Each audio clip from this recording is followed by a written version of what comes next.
The Weight of Gold, Chapter 1. A Sawdust Moon. Rose, 1971. I buried my sister under a sawdust moon. It cast a rusty glow on the treetops and thirsty grass as the world sunk deeper into darkness. The peach tree was as still as death, without even the whisper of an evening breeze to coax its leaves to life.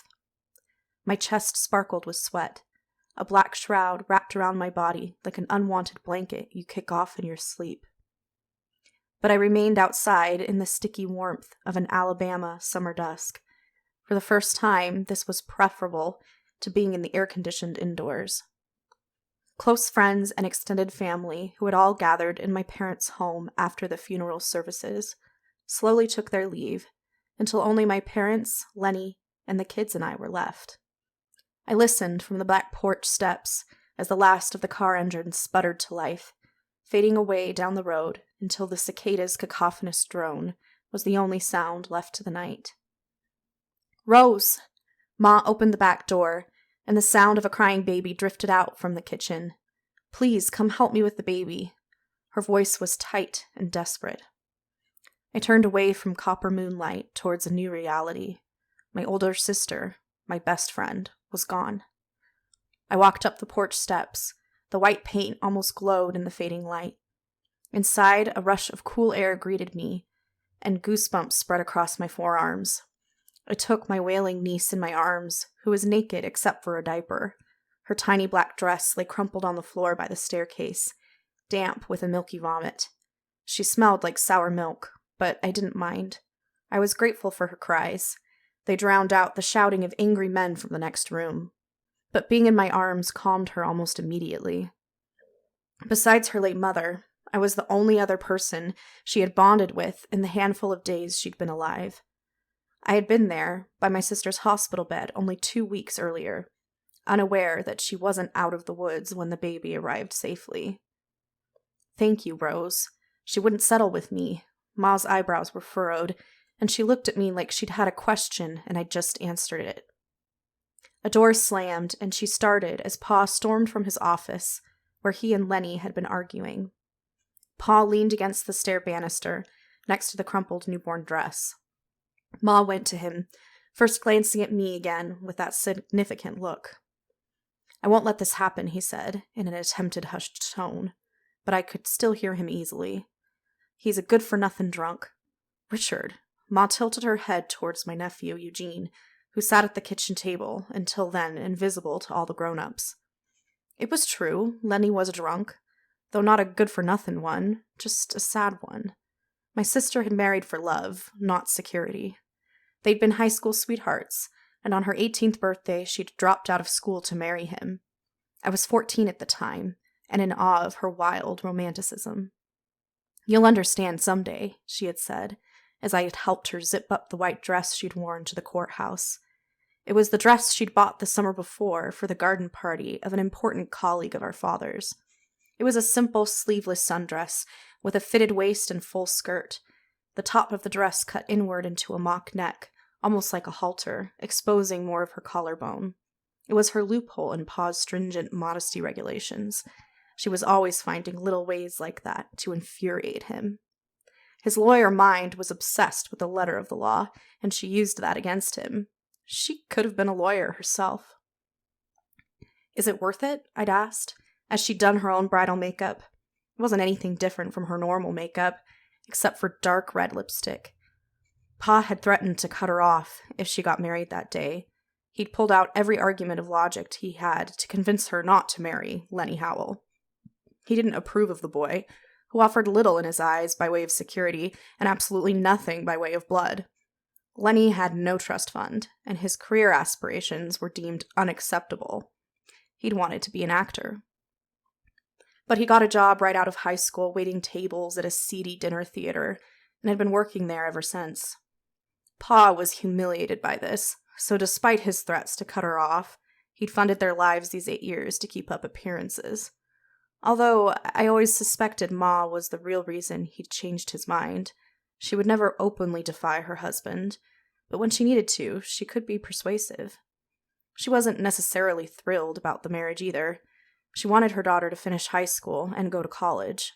But she didn't mind Lenny, and she would never cut her child off, not if she had any say in it. "How do you know if it'll be worth it?" I'd asked again, after a long pause while my sister checked herself up and down in the full-length mirror of her walk-in closet. "I don't," she answered, grabbing her red cardigan off the door handle.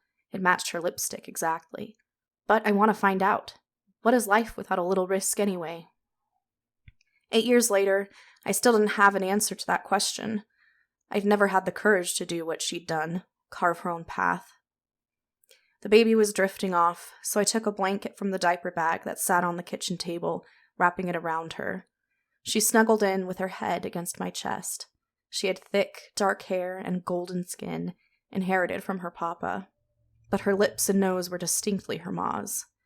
What was she going to eat now? Do babies drink cow milk if they have no mother to nurse them? I caught Ma and Pa surveying me, watching how I wrapped up my niece and held her close to my body, the way my sister had taught me with Eugene when he was a wee thing. I'd visited her a lot back then. When I met my parents' eyes, they turned away and lowered their voices. But it was a quiet room. "We can't, not with your health." Pa took a more tender tone with his wife. "But Rose is just a young thing, practically still a girl, not to mention unmarried. It wouldn't be proper. She's a full-grown woman, Annabelle, not your little girl anymore. And as for the issue of marriage, I've already spoken to Thomas." A chill rose in my chest. Pa had pulled Thomas aside at the funeral for a lengthy stretch, shortly after which Thomas had left with a hurried farewell kiss on my cheek and mumbled promise to check on me tomorrow. My stomach went cold as I considered the possibility Pa was implying. He'd been pressuring Thomas and me for some time to get engaged. I was 22, a good merit in age, as he said. But Thomas and I had agreed to wait. I was going to graduate from the University of Alabama and get myself a job in journalism.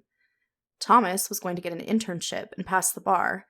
Then, after we were established in our careers, we would start talking about engagement. What exactly did Pa mean that he'd already spoken to Thomas? I imagined them bartering over me like I was a bushel of the season's first strawberries for anyone to get their hands on.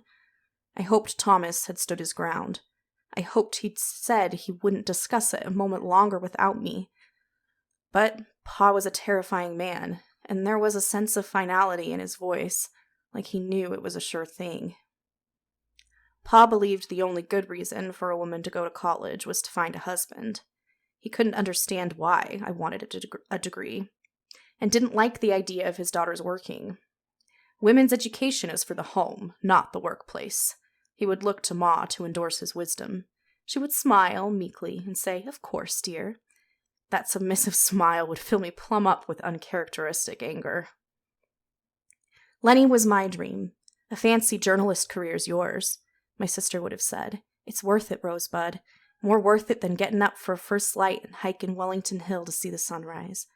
Besides, you can't possibly make them any more angry than they were when I up and married an actor. And I'm still welcome at Christmas and Sunday dinners, am I not?" But she wasn't here to be on my side anymore. There would be no more Christmas and Sunday dinners with her. Pa returned to his office, where Lenny had remained, and the shouting resumed. Pa shouting, anyway. The sun had fully set some time ago, and the long windows in the kitchen were dark and lifeless. Even the lightning bugs were hiding tonight. Eugene sat at the kitchen table in silence, where he'd planted himself since we'd got home from the cemetery. Still in his suit, his dark wavy hair was damp from sweat and humidity.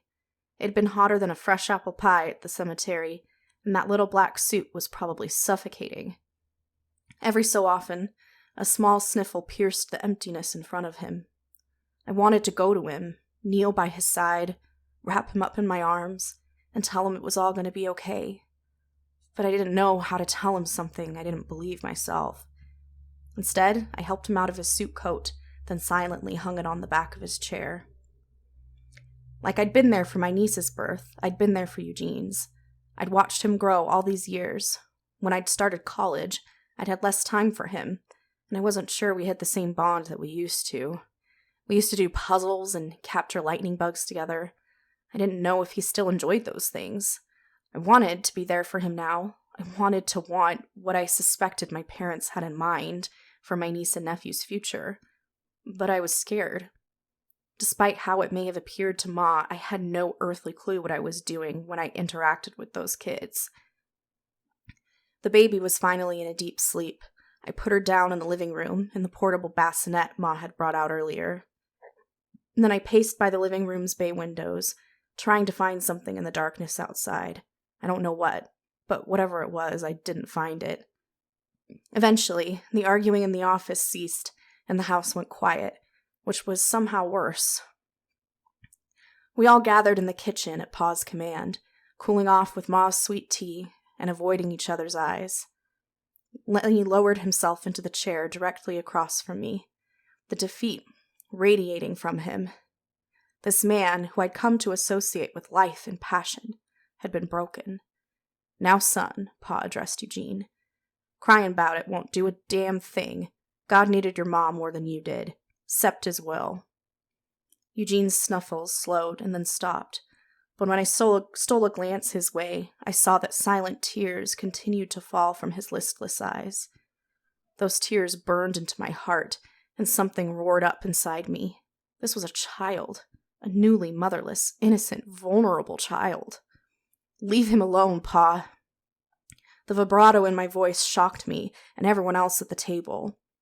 The words came out as if from a schoolteacher scolding a child. Pa shot me a look that could have turned Medusa herself to stone, and the roaring thing inside me shrunk back, overshadowed by a familiar, cold dread and regret. I beg your pardon.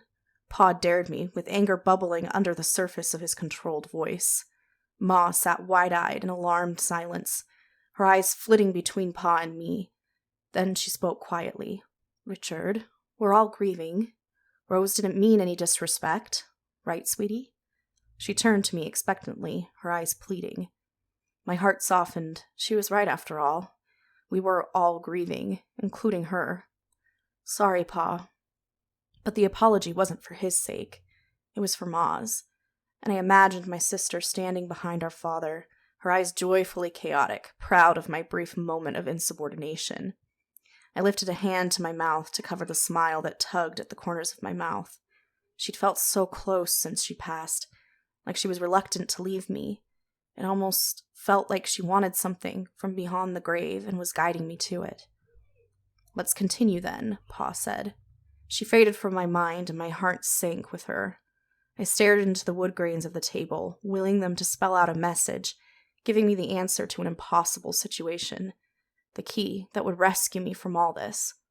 I wished the defiant courage of my sister had lingered a little longer. Lenny. The way Pa said Lenny's name reminded me of the time he'd caught my sister sneaking out late as a teenager. Lenny started, then turned his gaze on me. In his brown eyes were stories of pain and reluctance.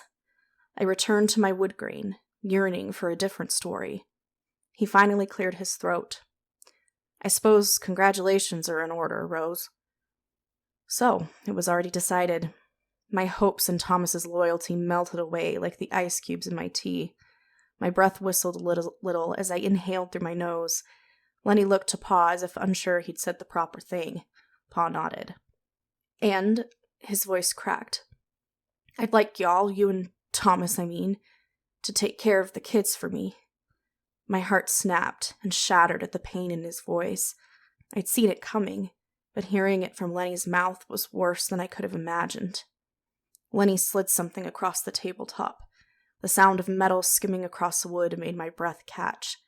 He lifted his hand to reveal a family heirloom. My stomach churned as I recalled the last time I had seen it, earlier that day, adorning my sister's cold, stiff finger.